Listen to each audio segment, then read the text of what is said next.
Hello and welcome to the Hedonistic Way at Midday show.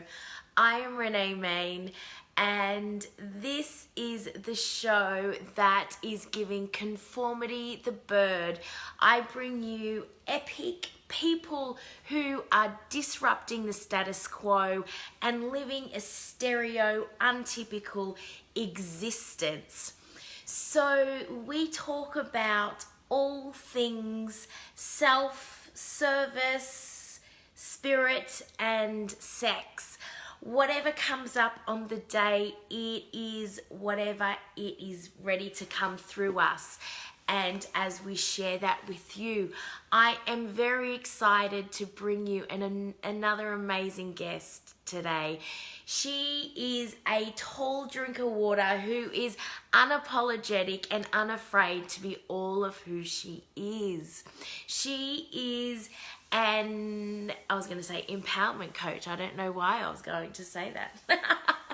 She is a sexuality and self-worth coach. She is an epic human being. Hello, beautiful woman. How are you?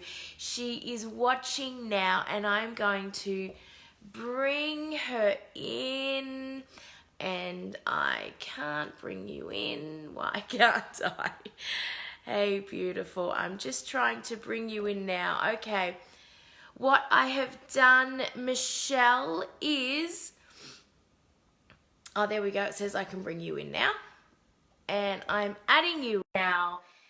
I'm bringing you the amazing, the one and only Michelle Penning, who is joining us today on the show.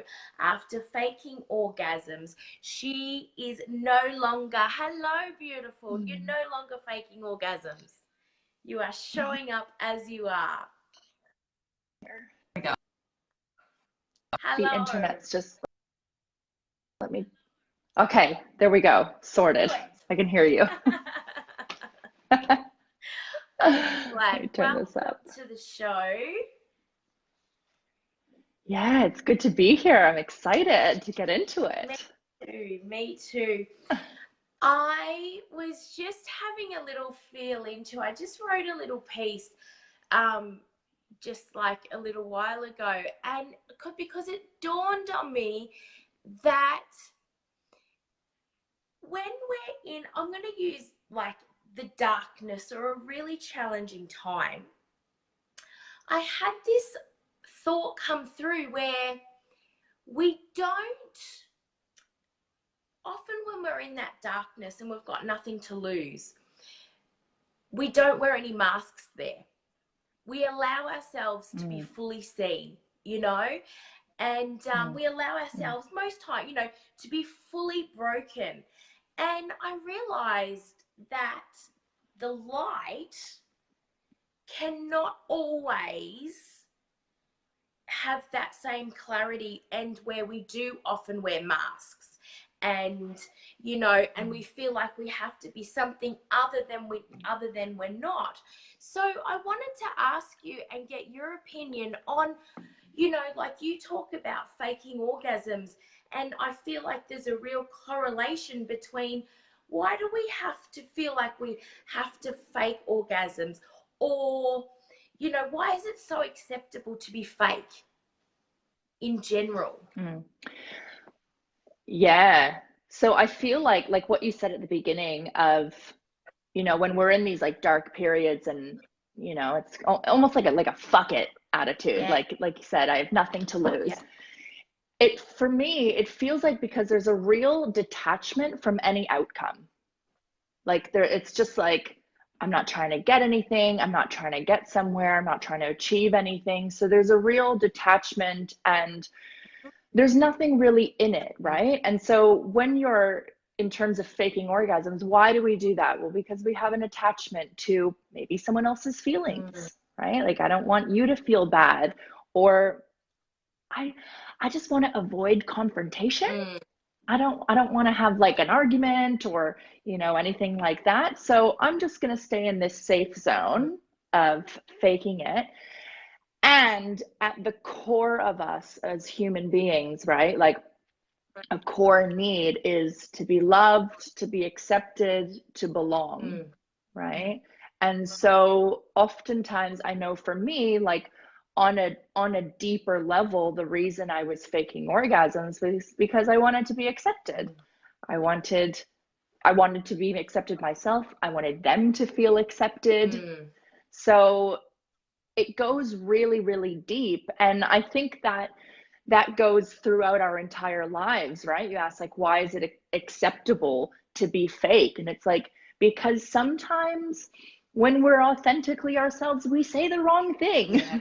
And people like can reject us or not agree. And there might be confrontation, or it opens up a whole realm of maybe some uncomfortable emotions.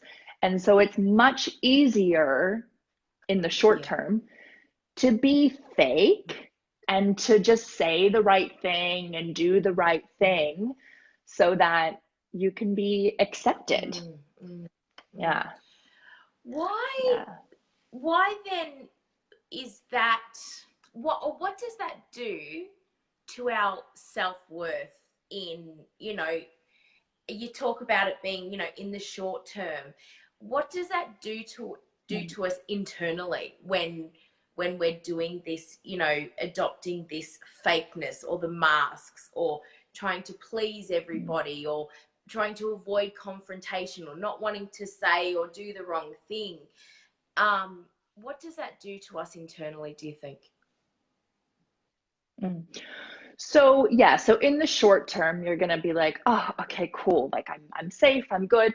But on a long-term scale, it's going to chip away at you because you're going to start to realize the people that are around you don't actually love you for you because you're not being yourself. You're not speaking your truth. Yeah.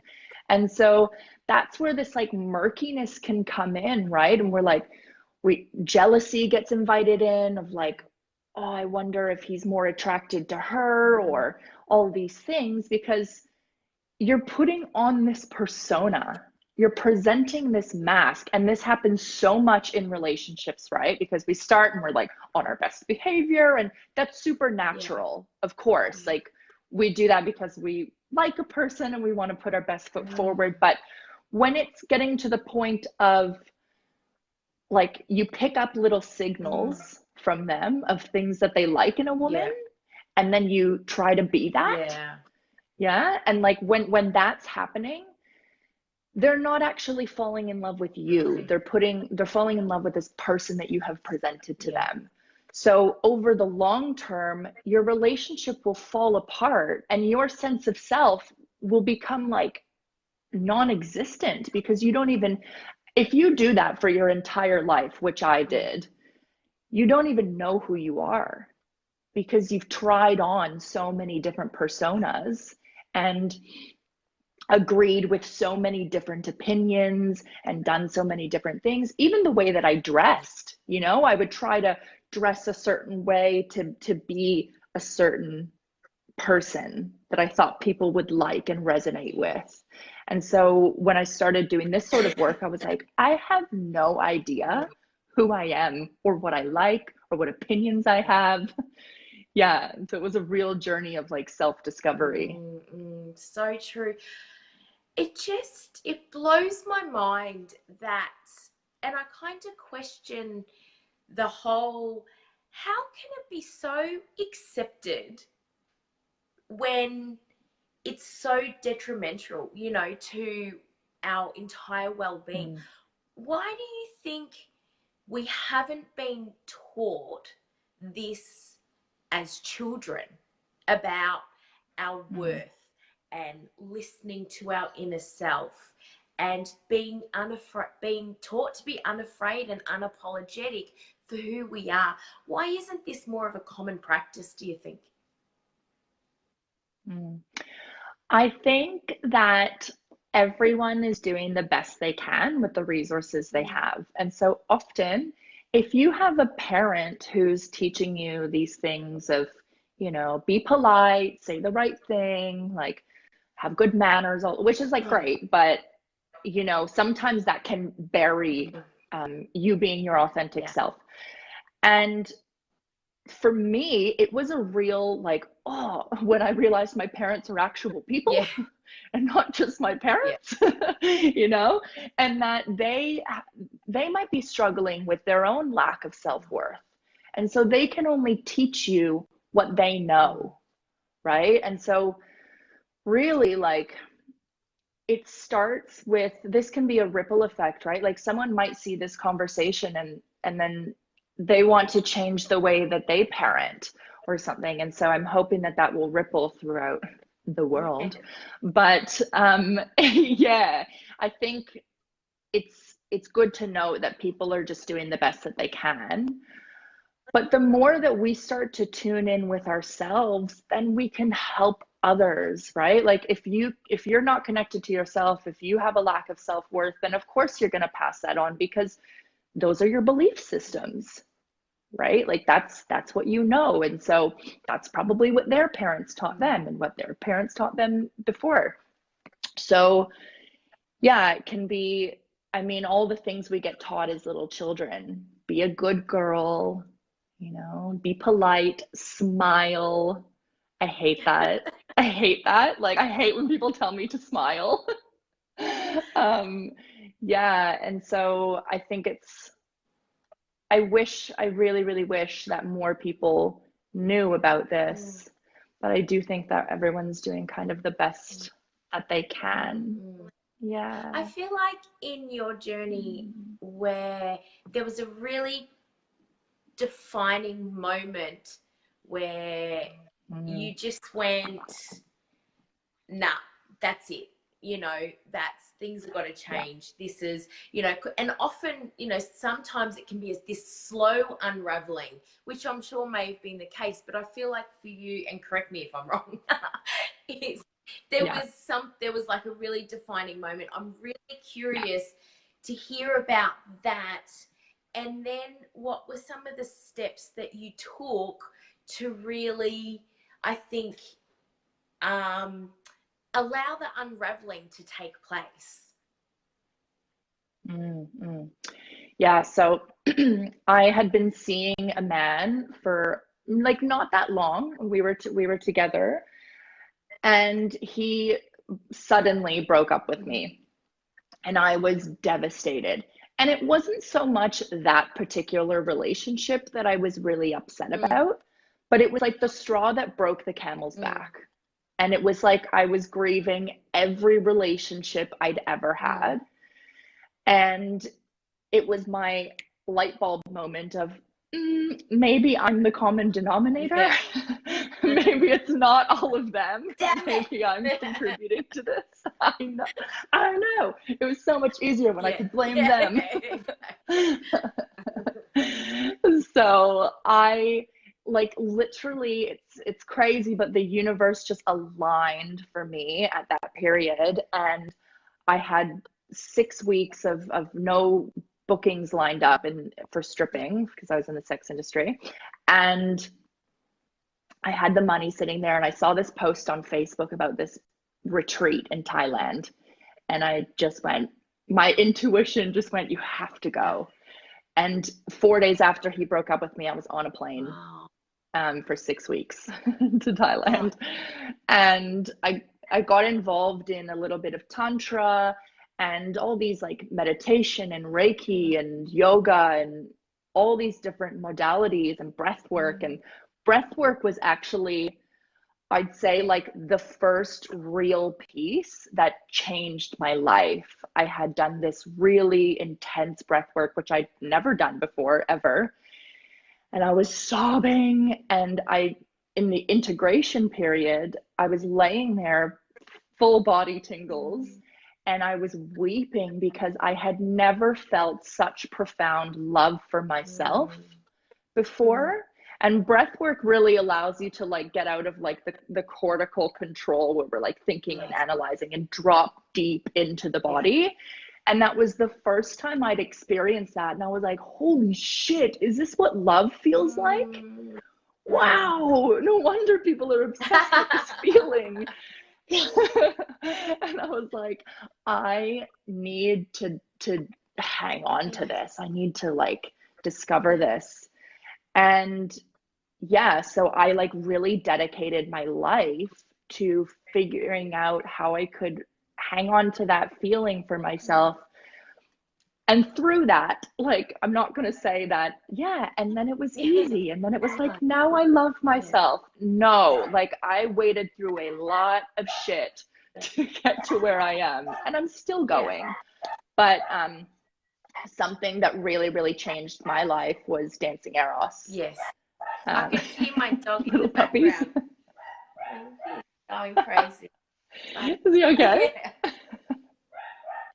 Yeah. He's excited about dancing Eros as well.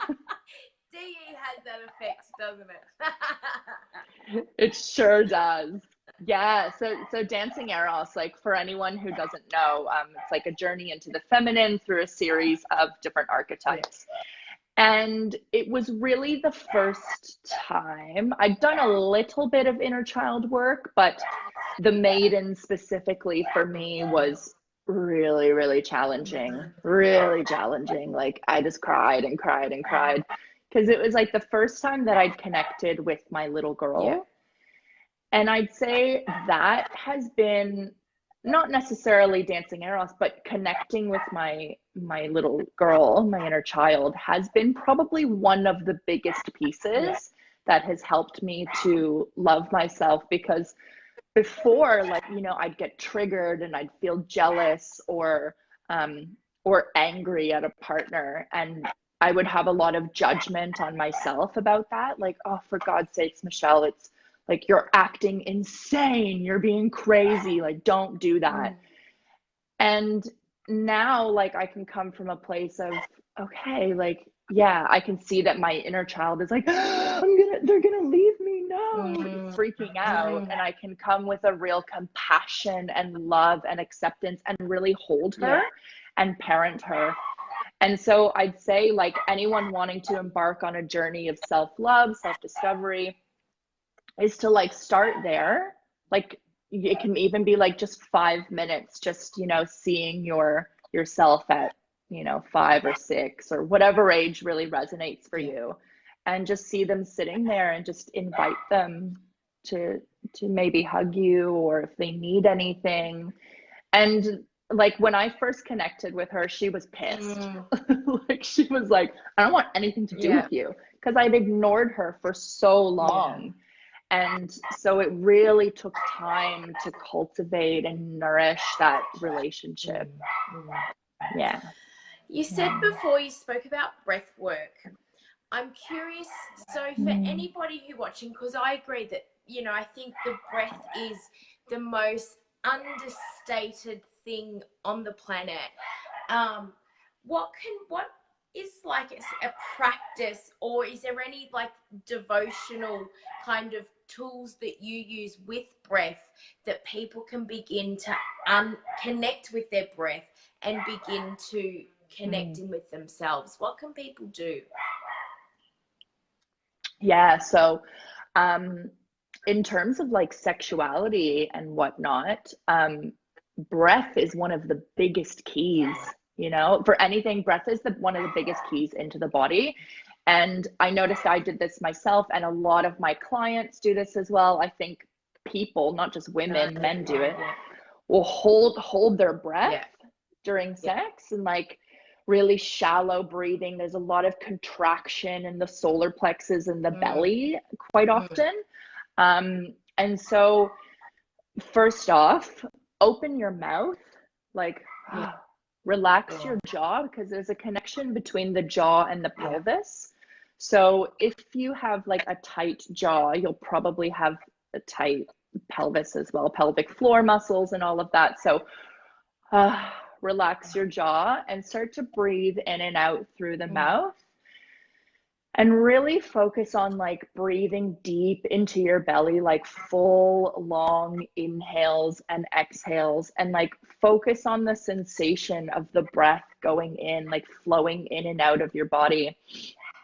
And if you want to, like, you know, supercharge that in the bedroom with yourself or with your partner, adding sound is incredibly important. And so you might feel really uncomfortable with that, but even just like, that's a good place to start, because that can feel like, yeah, when I ask people, clients to sound, they're like, no, no, that's too much. But that's like one of the breath and sound are like the keys to the body and moving the energy through. And yeah, kind of like dissolving that contraction within the belly. It's like breath goes in there and it's just like an ice chipper, and it just like chips away at like the contraction and the blockages and all of that. Yeah. So, and then if you're wanting to do like breath work, if you haven't done it before, I would recommend going to a class or working with a practitioner who knows what they're doing, because it can be like super full on if you're doing full breath work, which is like connected breathing. So no pause between the inhale and the exhale. And yeah, when I first did it, I was like overwhelming. I thought I was going to die. I was like, what's happening? I know, and it can sound really silly because it's like, well, everybody breathes, and how can, you know, pretty sure I know what to do. But it really is. It is a learned It's practice. so crazy. Yeah, absolutely. And like, we're really used to most people just really shallow breathing up in the chest, and that actually creates anxiety. And so like, you might not be used to like letting your belly fully expand and let go. And also, right, we're used to suck it in, like have a flat stomach. So constantly, I noticed, I wasn't aware I was doing this until I started learning about this, but I had my belly contracted all the time. Even when I'm laying there watching a movie, it was always contracted. Yeah. And I think a lot of, I want to say women, but I'm sure men do it as well. But that is a common one, I think, that we feel like we have to suck it in. And expect, like, if, you know, and especially, I mean, if you, like, I've got a dancing background, and so you always have to be poised, you know, tummy in, butt in, you know, and that's just, and head up, like, that's so it's just, you know, it's mechanical almost, you know. Yes, absolutely. I want to ask you about, I feel like that there's a question around,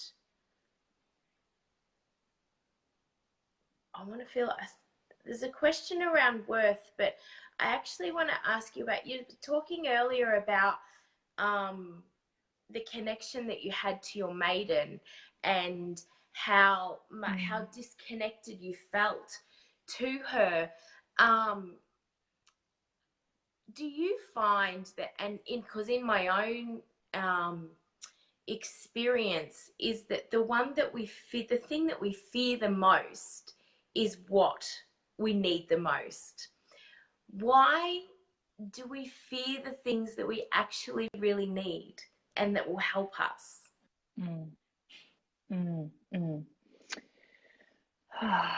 We're like, our primal brain, like this like fight or flight response, is designed to keep us safe, which is great because it keeps us out of danger. But it cannot perceive the difference between an actual threat and a perceived threat, like it's not actually a threat.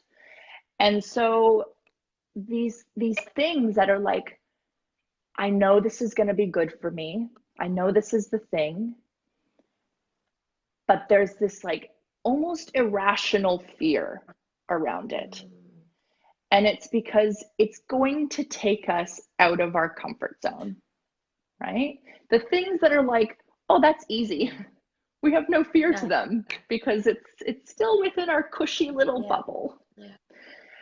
And so the things that are actually going to give us the most growth is going to be triggering and probably feel really resistant, right? They say like the greater the resistance, the bigger the transformation. Very true. If you're feeling like, pretty resistant to something, like maybe it's your self-pleasuring practice or saying an affirmation or something, that's probably the thing that's going to catapult you into like your next level of growth. Yes. Yeah. And so for me, know when I, when I'm like, no, I'm not doing that. That's stupid. I have to do it. Yes, yeah. I have to do it. Yeah. Yeah. The things that are like, oh, yeah, no problem. I'm like, oh, that's okay. It's probably not the thing for me. Yeah. Like for me, anger was super easy for me to tap into. This like primal, deep, like rage, like these are my boundaries. That was easy for me. The softness, the vulnerability, the like, yeah, that innocence was incredibly, incredibly difficult for me.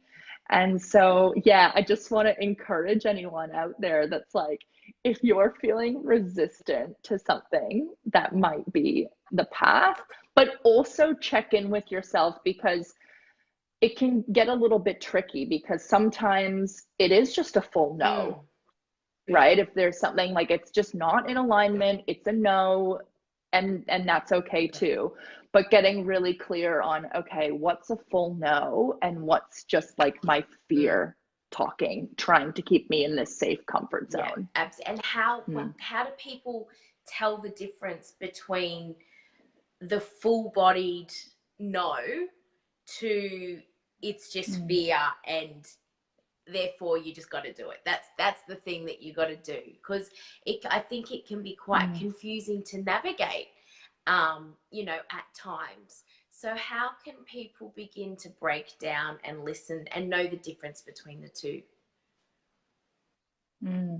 Yeah, so when I'm working with clients, I do on a really like a body mind base. So I would encourage you to scan your body when you're thinking about this, like visualize yourself doing whatever it is you're going to do, and scan your body and find these places of resistance or fear or no, and see like, okay, so it might be like, for me, it's generally like a contraction in my solar plexus that I can feel. And so I will try to drop into that feeling and embody that feeling. And so what you can actually do is speak from that place. So get really quiet and just like sink into that feeling. So that contraction in the solar plexus. And then it's like, what is your purpose? And speak from that place. And so it might be like the amount of times I've gotten to keep Michelle safe. And I'm like, oh, okay. Right. For me, and everyone's a little bit different, but my no feels really clear. So when I'm scanning my body, there's not a lot. There's not a lot. It feels just really centered and aligned, and there's no real charge behind it. It's just no, that's not for me, and that's okay. And I'm set with that. If there's a real charge around it, that's probably the fear or a trigger or something trying to keep you in that zone. Does that make sense? Absolutely, definitely. Yeah. Thank you. Because I agree with you, like it is my go-to. It's like if that thing scares me, then I'm like, well, that's what I got to do, and then there's been times where for me, I go, if it's not a hell yeah, it's a hell no, and there's nothing in between. But there's been times where, and like even just recently, is that I really wanted to do this thing, right? And then I was like, yep, I'm doing it. I was excited. I was a full-bodied, like, fuck yes. And then there was a change in the flow, which meant that it wasn't going to unfold the way I thought it was. And it changed everything, and it became undoable in my timeline. And I was like, crap. So I'm checking in and I'm going, oh, what am I? Am I a yes? Am I a no? but I really wanted to do the thing. And navigating through that was quite, and it took a while. And for me, who's quite practiced at it, it took a while because I actually genuinely really wanted to do the thing. So I think where I'm thinking to myself, where was I going with that? Is that even though sometimes you might think that you really, really might want something, it takes courage to honor that no and trust within yourself as well, you know, is that you might not get the answer that you actually thought that you wanted. And, you know, but having that level of trust is so, so important. Yes. I want to ask you about, and I just noticed before, because Mark has just commented on your beautiful white dress, and it is, and it was fake because it's white. Because I just went in, and I'm like, oh, we're in black and white, and which is totally, you know, which is funny because we're talking about light and dark. So I was like, that's so funny. Love it. When I was kind of feeling into you and putting together your intro for the show for today, you know, and I got this, you do have that sense of where you are completely unapologetic and unafraid to be yourself, and, you know, standing in that, you know, and in your, you know, in your fucking anger, and just like, well, this is how I am. And, you know, and it was almost like, you know, when, you know, you and we first met, is that I witnessed in you, like, you know, it's that chest out, like, yes, you know, like, come on. And that takes so much courage and that full permission. And I wanted to ask you then, is like, how can people begin to get comfortable, or as Shelley so beautifully said earlier before, is get comfortable with the uncomfortable parts of yourself, you know? So how then do you get comfortable with all of those ugly parts to yourself that you've kept under wraps for so long? And how can people begin to explore that within themselves? I think the biggest thing is, like, you don't have to go from not speaking your truth, not using your voice, to like then being this loud, like, I don't give a fuck, like, I'll say whatever I want, da da da. You don't have to swing the pendulum that far. Just little, you know, like, it's the simplest little sentence, but my teacher said that to me. She goes, little, and it's like, it's so true, because just small steps. And so that might be someone invites you to a baby shower that you don't particularly want to go to.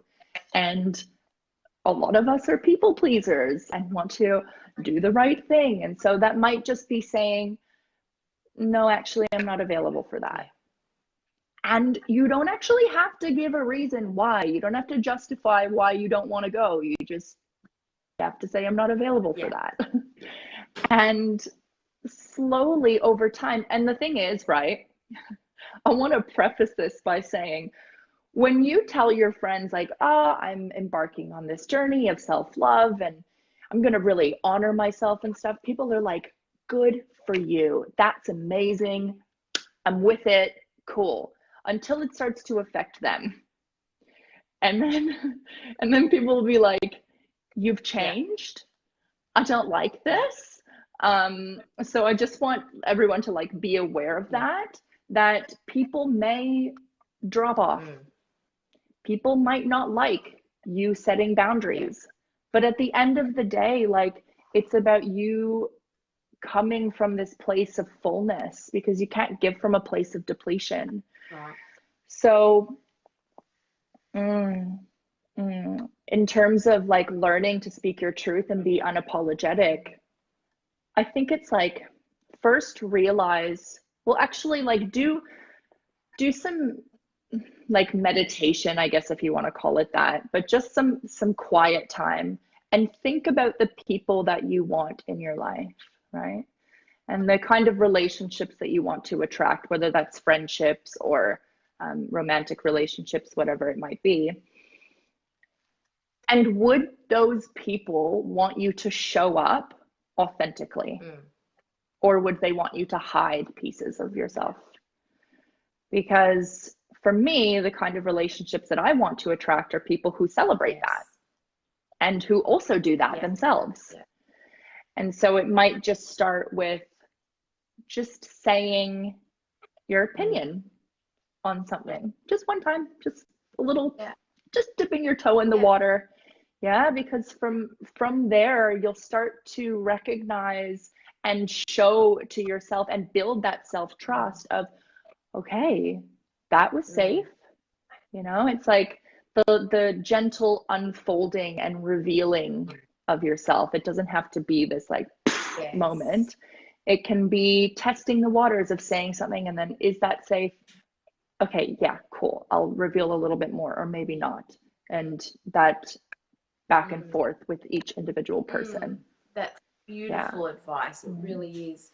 And you know what I felt, what come up with for me is, and to not have any expectations on them about how they should or shouldn't answer. You know, there's no, you know, it's not a test. You're not putting them, you know, you're not putting them through the ringer. You know, there's no, they're not going to get graded at the end of it. You know, it's, you know, because it does, I think, you know, for me at times it feels like, you know, it's like people want so much to feel connected and find their tribe or their people and have that sense of belonging that, you know, it's just, it's like, well, are you my people? Like, and, you know, you kind of feel like you're, you know, you're in an examination, you know, so,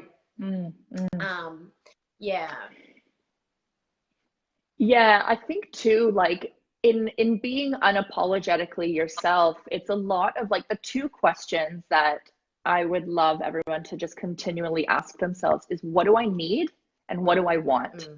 And to be able to ask for that. And so I love that you just said that, and like having no expectations, because it's going to be a learning curve, and like it would be great if you could ask for what you need and it was given to you every time, but that's not the reality.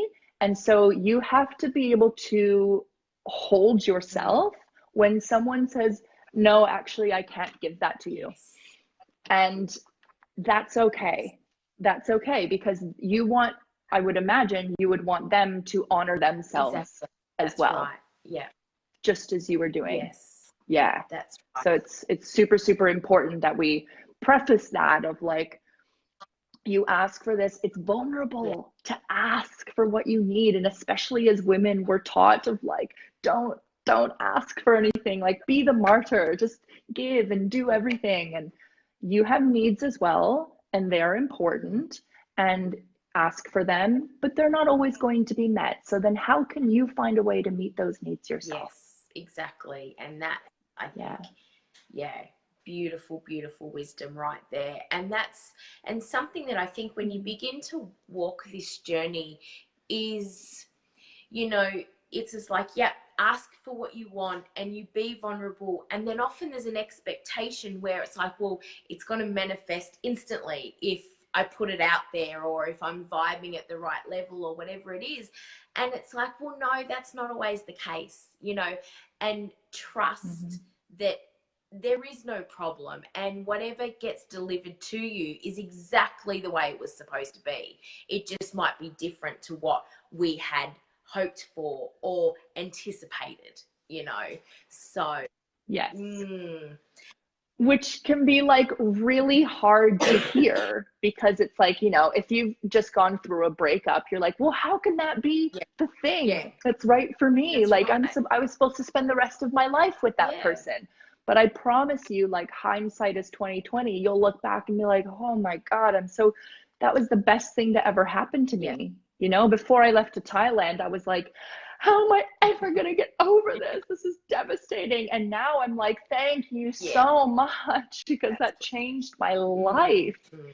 Yeah, so just having like that full trust in whatever you want to call it, like the universe, higher power, yourself, everything. Yeah, Yeah, absolutely. it's so I was saying important. to a friend today, I Mm. honestly believe that having the tool and the ability to zoom out in any occasion is so, so powerful. I think it's the most powerful Mm. tool that we have available to us, you know, is to just zoom out, Mm. look at the big picture, and trust that it's all for our evolution. You know, I think that's so important. Mm. Um, I Mm. want to ask you, you mentioned earlier self pleasure. In your opinion, there's a couple of questions I want to ask you about this, but I'll start off with, in your opinion, what is the difference between masturbation and self pleasure? Mm. Yeah, cool. So I don't call it masturbation for a Mm-hmm. reason, because for me, masturbation feels really goal Mm, oriented and really like quick, succinct, to the point, like, wham bam, thank you, ma'am, 5 minutes yeah. done. And we're that's how a lot of us grew up, right? Like, under the Mm, covers, you need to be really quiet, you need to do it quickly so that you don't get caught by your yeah. parents and all of that. So that's certainly how I started masturbating, and mine was with a vibrator. Um, and so self pleasure is really the act of, hmm, it feels like a devotional Mm, act to myself, like honoring and worshiping myself. And so for me, like sometimes in self pleasure, I don't even touch my mm, pussy like at mm, all.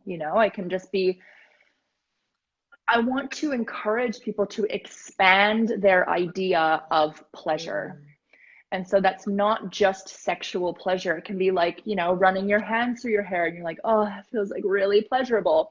Um, and it's like really the act of dropping the goal.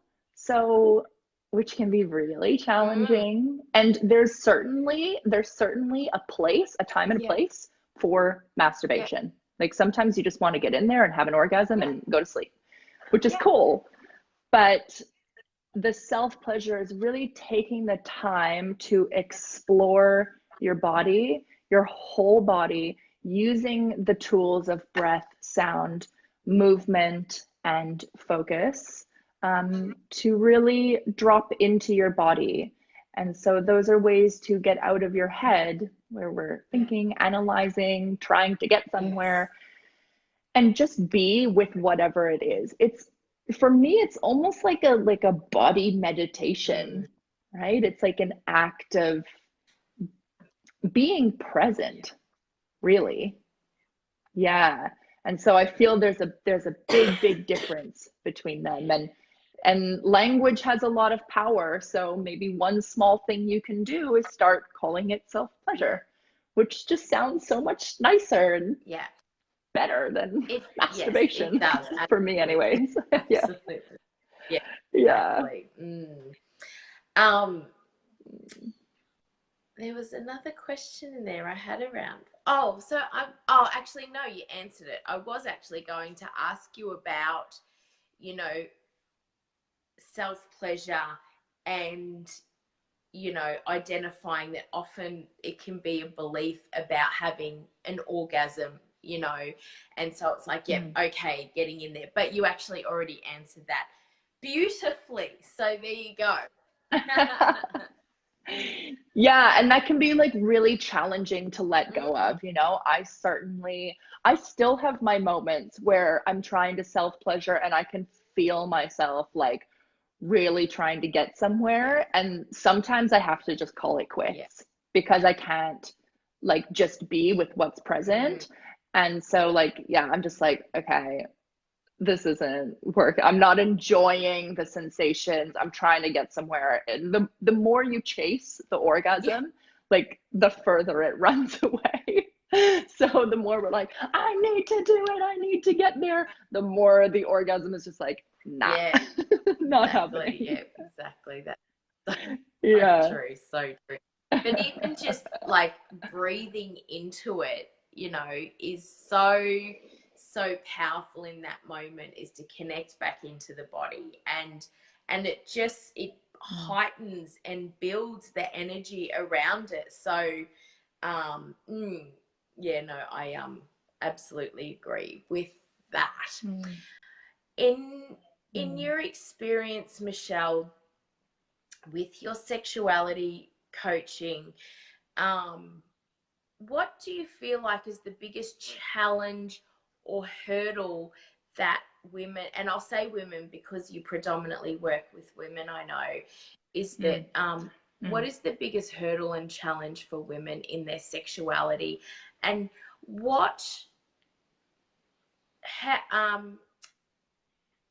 how is it changing how is it changing their lives? So I don't think I've had a client who hasn't had this problem, and that's I'm too in my head. I can't get out of my head during sex or self-pleasure. How do I do that? And so, yeah, we can be really in this state of, during lovemaking of like, okay, what's coming next? When do I need to return the favor? Is he liking this? Is he bored? What do I taste like? Oh my God, da, da, da. What do I look like? Which is like not super pleasurable. No. So that's like, yeah, like, and that for me was why I was like, I was faking orgasms because I was so up here trying to perform, trying to do it right, trying to make him happy that I was like, and now on cue, I will orgasm and he's going to think this is the most amazing thing, which is actually doing like such a disservice to him as well. So like, I'm so sorry for anyone that I've done that to. But in terms of like how do we then drop into the body, it's really what I spoke about, like those keys of breath, movement, sound, focus. Be with the sensations moment to moment and full acceptance of that. So if you are in your head, notice that and then interesting. I'm in my head. Okay, cool. Where can I maybe breathe a little bit deeper? Maybe I could sound a little bit more. And because we can go, I'm in my fucking head again. I'm doing it again. Right. And that's like not helpful. No. And that's another show reel of another mind fuck, So yes, exactly. And then it becomes this belief that you keep telling yourself of like, I'm always in my head. I'm never embodied. Everyone else is embodied and I just can't do it. I can't orgasm. I'm not sexual. I'm not sexy. I'm not confident. Whatever it is, it's these beliefs that you keep reaffirming to yourself. And then what do you get when you reaffirm your beliefs? More of that. Yeah. So it's like, we hear all this stuff about beliefs and mindset coaching and business coaching and finance and like any sort of coaching, it actually comes back down to beliefs. Yeah. And so how is this like impacting women? First off, sexual energy is like the most potent energy. It's literally life force. Like when you think about it logically, it's like you have sex and you can create a life and birth another human from that. So that's like some pretty potent stuff. And when you can connect to that, like it actually has a ripple effect into your entire life. So when you're like a sexually confident, radiant woman who's connected to your body, connected to your feminine energy, all of that, people pick up on that and they want to be around it because it's like magnetic.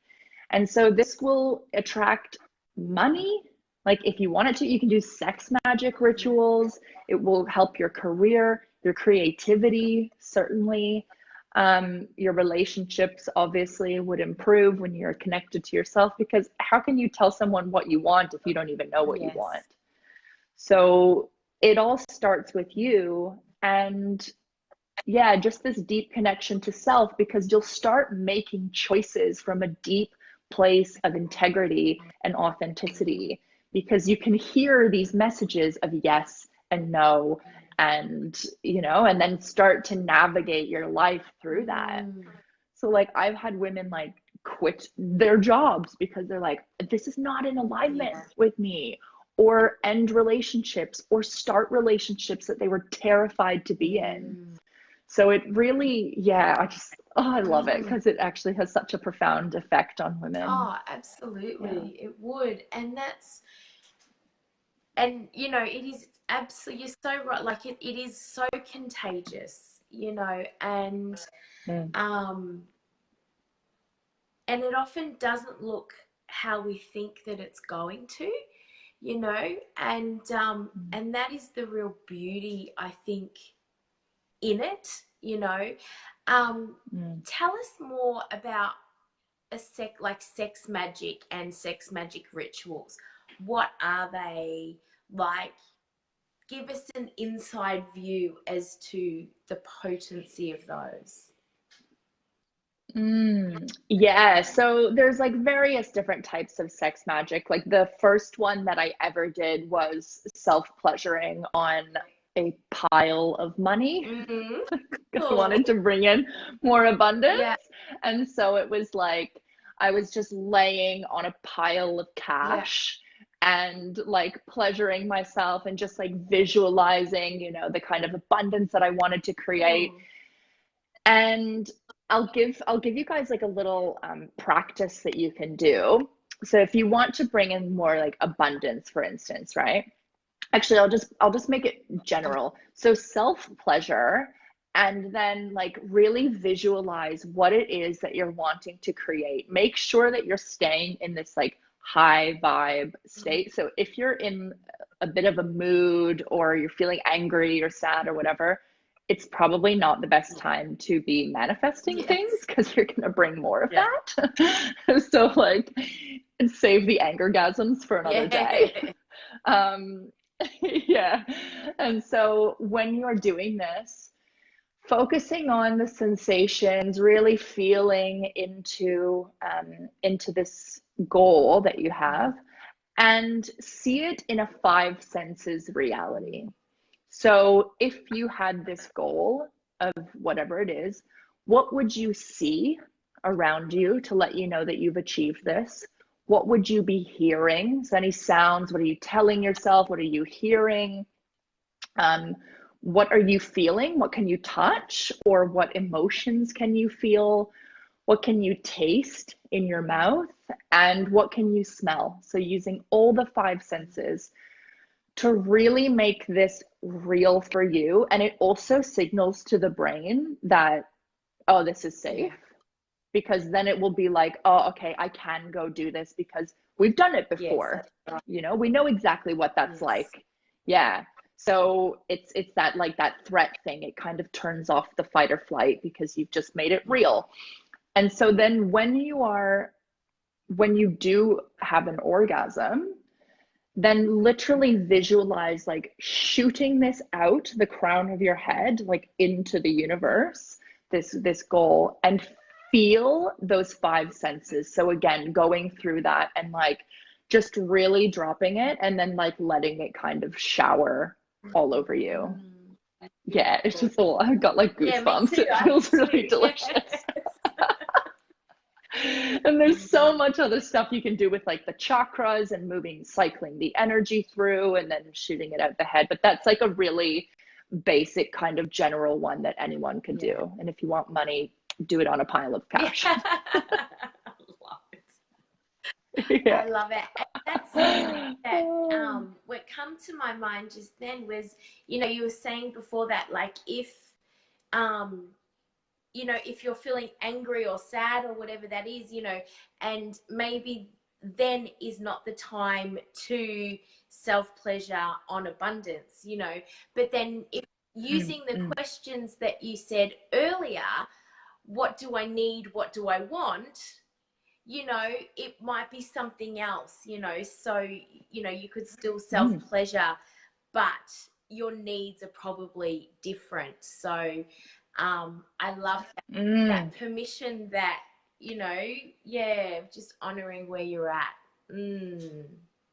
Yeah, like certainly self-pleasure when you're angry or Mm. sad or anything. Like I've had some profound orgasms from self-pleasuring when I'm angry, or making love when I'm angry, like these guttural screams which are coming out of me, and it's deeply healing and releasing. And so that's great. But yeah, like if you're wanting to call in love or abundance or something, like maybe, yeah, something else. But yeah, absolutely, like tuning into those questions. What do I need? What do I want? And it's like, I want to call in like having strong boundaries, whatever.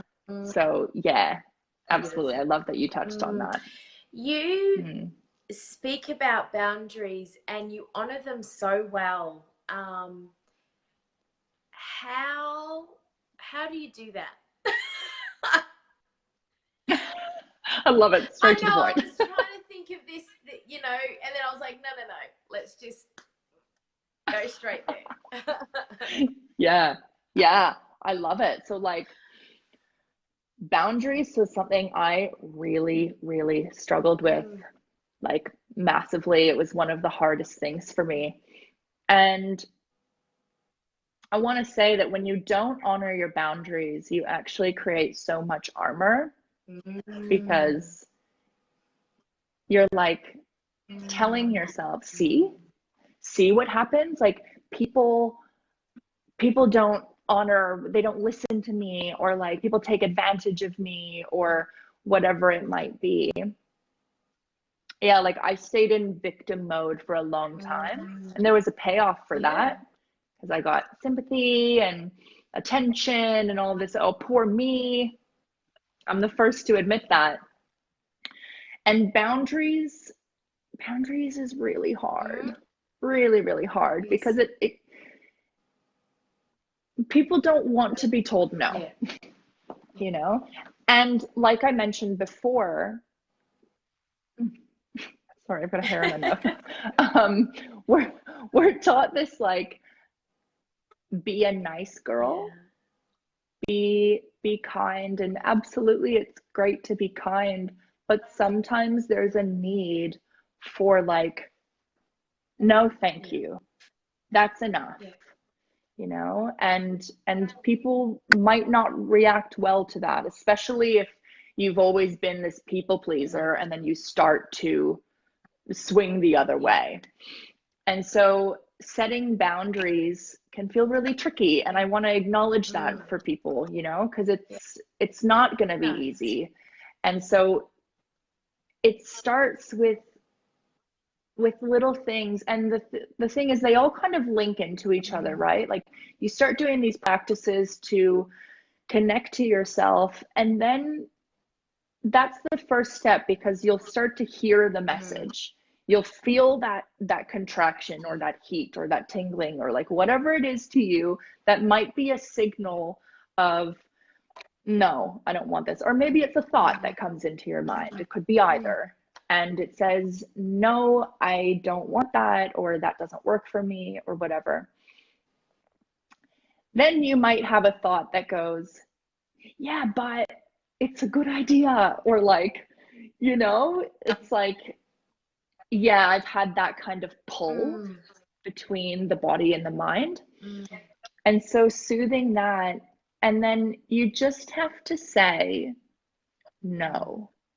Like we can make these things so complicated, right? Because you have to have a reason. You have to come up with something. And also, when I started working with my boundaries, I could be really angry and aggressive. So like, no, fuck off, get away from me. I don't want that. Which I found this boundaries was really tricky for me at work, stripping. And when I would come from that energy, men, I felt like almost wanted to like fuck with me. Like it was like they wanted to compete. Yeah. And so they almost crossed my boundaries more.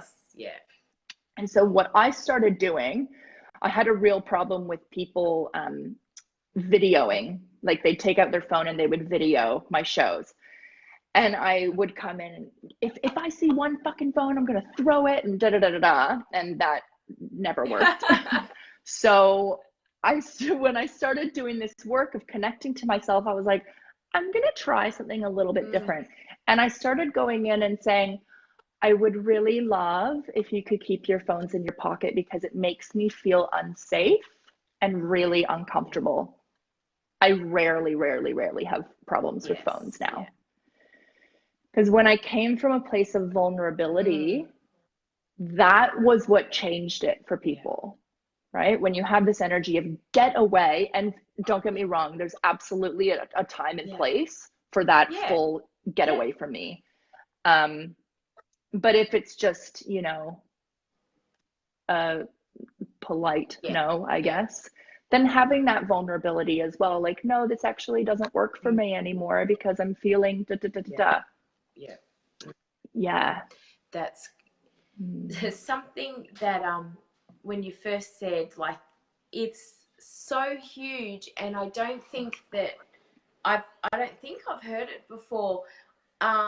Is it, like the lack of, if you don't adhere, create boundaries, adhere to your boundaries, then you're creating armor for yourself. Mm. And that Mm. is so true. Like, that is Mm. huge. And so I think that, that fully, understanding that is so empowering. But also, as well, is that then just feeds back into the beliefs as well. Mm. So the lack of boundaries, and then they're not listening to me. Why doesn't everyone, why doesn't anyone listen to me? And it becomes, you can really start to see how this vicious cycle kind of continues. Mm. And Mm. and it really does start with boundaries. And I think a lot of people struggle with boundaries. I really do. Yeah. And that thing I just want to Mm. touch on, like, if you're saying like people don't listen to me, where are you not listening to yourself? Yes. Yeah. Right? People don't honor my boundaries, you don't honor your boundaries. Yes. And that's what it comes down to. And so, like, what I mean by it creates this armor, your body goes like, well, you're not keeping me safe, so I need to go into protective mode, and so I'm going to create this layer of complete numbness so that when people do cross our boundaries, I don't have to feel it. Mm-hmm. And so specifically in the realm of sexuality, right? Like, I can't count how many times I have had sex before I'm fully aroused Mm. and ready, and it was a full fuck Yeah. yes. It was like, all right, well, like, he's ready, Yeah. so I guess I'll be ready too. Get the lube. Yes. And so, like, I think every Yeah, woman has probably absolutely. experienced Yeah, that at one point or another. definitely. Definitely. Yeah. And that creates physical numbness inside the vagina. And so then if you're wondering, like, well, why can't I feel pleasure and stuff? And it's because there's layers to melt through this numbness. And it goes in steps, right? Because you'll go, like, you'll feel the numbness, and then you'll be like, oh, okay, that's melted. Now I'm feeling anger, Yeah. and now I'm feeling sadness. And it can be like a lengthy process. If Mm. you've been doing this for Yeah. decades, as I Yeah. was, like, there's a lot to go through. It's not like you do like 2 coaching sessions and you're like, Ollie, got it now, Yeah. perfect. But just know, this is my belief anyways, the more numbness there is, the more anger there is, the more sadness there is, that means there's just as much Yeah. pleasure and just as much bliss. It's just Yeah. below. It's just below that. So we got to go through that to get to that Mm. beautiful That's place. it. And Yeah. I don't know about you, but do you just, like, when you really start to lean into that, and you just, the compassion that you have for this unfolding and understanding, like, it feels absolutely huge, and I think as Mm. soon as we really begin to fully grasp that and see this, and allow it to all begin to melt away. And once we have that compassion, then self acceptance follows, and then Yes. from self acceptance, self love comes as well. So, Mm. Mm. I'm feeling like these waves of just like, oh,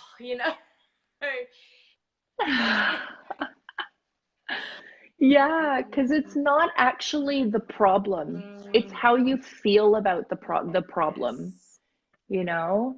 So it's like if you're having so much numbness, if you're having trouble feeling physically or emotionally or both, Mm, coming from a place of, I can't believe there's so much numbness. I should be feeling more. I've been doing this for 2 months. What the hell? Nothing's happening. yeah, That's going to create even more yeah. numbness, even more shutdown.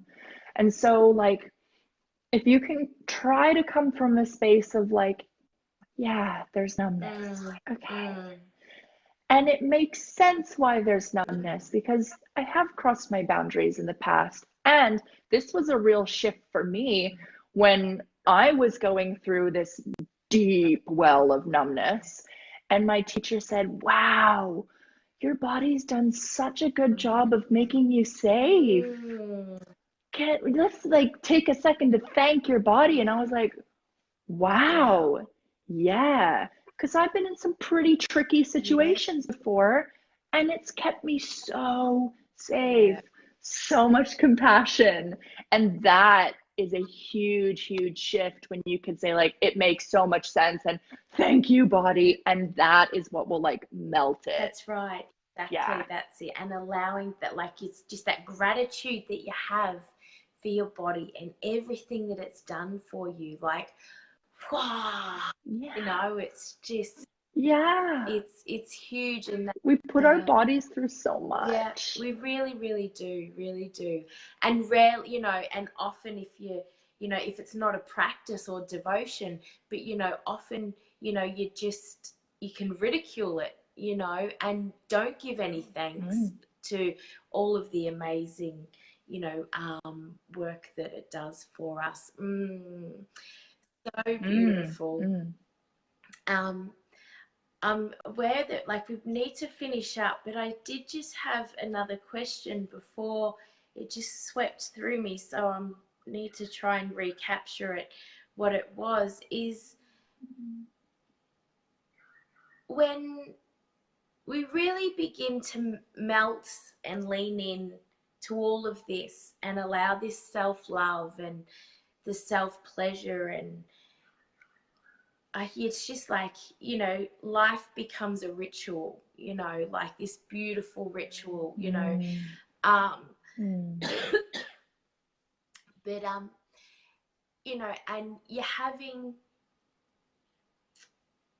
you know, I want to say better sex, but that's, that term doesn't feel anywhere near as honoring. um, but when you're allowing all of this, so, your sexuality is heightened and you're feeling connected and strong and fierce and all of these amazing things, and your self-worth is whole and vibing, infinitely, is what happens to the clarity and your intuition in that? Mm. How does Mm. it change your life I purpose? think, yeah. So I think it just becomes so amplified because I feel like we all have Mm, intuition, right? And we all can get those subtle messages sometimes. It's often that we just don't listen yeah, to it. But when you're in this state, and pleasure like isn't just like reserved for the bedroom. Pleasure is like, oh my God, the sun shining on my face feels so good. It's in your whole life. This intuition, these messages become so loud, they are impossible to mm, ignore. So that feeds into boundaries and all of these things because, like, it becomes to the point where you're like, oh my God, it's actually ruling my life. mm, I can't not listen to this because the messages will get stronger and stronger and stronger. yeah, And like bad shit will happen if you're not listening because it's like, wake yeah, up, yeah, yeah, listen. yeah, Yeah. And so, like, it gets so strong and it becomes way easier to hear it and act on it. mm, And so, in the beginning, you're gonna feel terrified, like absolutely terrified. Try just listening to your intuition no matter what for a week. Yeah. Try that and see where that takes you. Because I promise, like, some things will change in your life. If it's telling you to like go outside and like play in the mud, just go do it. Like, don't make sense of it, just do it. Yeah. And yeah, these messages just get so amplified, and it's really, really cool. It is cool. Yeah. And something that I just realized is that, we spoke earlier about, any sort of coaching, and it settles from beliefs, like a lot of it, they all talk about beliefs. But a lot of the like business coaching and personal development and leadership and mindset is a lot, excuse me, a lot of it is very goal orientated, right? Where I don't know about you, but when you're coming from this space of, I'll say more embodied, integrated space that we're operating from, do you find it's actually not goal orientated because there's no end point, there's no it's not as defiant? Does that make sense? Yeah. Yes. Yeah, it can be I find clients can find it quite challenging because they want something tangible, right? Like, it's like, I'm doing this to get this outcome. They want and answers. So like explaining exactly, like, I want the orgasm, which is great. And so with my clients, I work with a desire. What do you desire? Which I feel like is just a really yummy, delicious term, rather than like, okay, what's your goal? And yeah, let's go. Super masculine energy of like direct. Yeah, so what's the desire? But really, it's like, how can you feel those feelings now? Like, how can you feel whatever it is you want? Okay, so I want to be a radiant, pleasure-filled woman who's having like deep orgasms every day. Perfect, great. So you might not be having the orgasms right now, but how can you feel pleasure? How can you feel radiant right now? And it is an ever unfolding thing, right? Like, it's like business coaching. Okay, I want to make $100,000. Cool. And then you move on to a next goal. But like, being a pleasure-filled, radiant woman is like infinite. Like, there's no cap on how much pleasure or radiance you can feel. And so it goes way beyond the coaching relationship. And I really want to empower people to be their own healer. I don't want people to be dependent on me and have to come back time and time and time again of like, help me, heal me. It's like, girl, you got it. Yes, fix me. Nothing's broken. Exactly. Nothing's broken.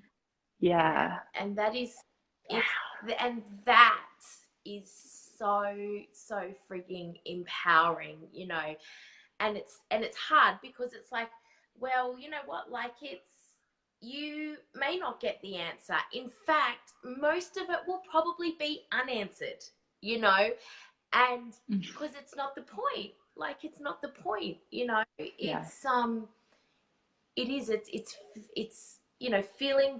feeling the air on your skin, and it's that, feeling the pleasure in all moments, which is so true. Michelle, what is turning you on at the moment? Ooh, I love that question. Me too. What's turning me on? Yeah, I'm doing a lot of I'm trying out a lot of different things, like speaking engagements, and like that is really turning me on, actually. Being surprise, I like being in front of a crowd.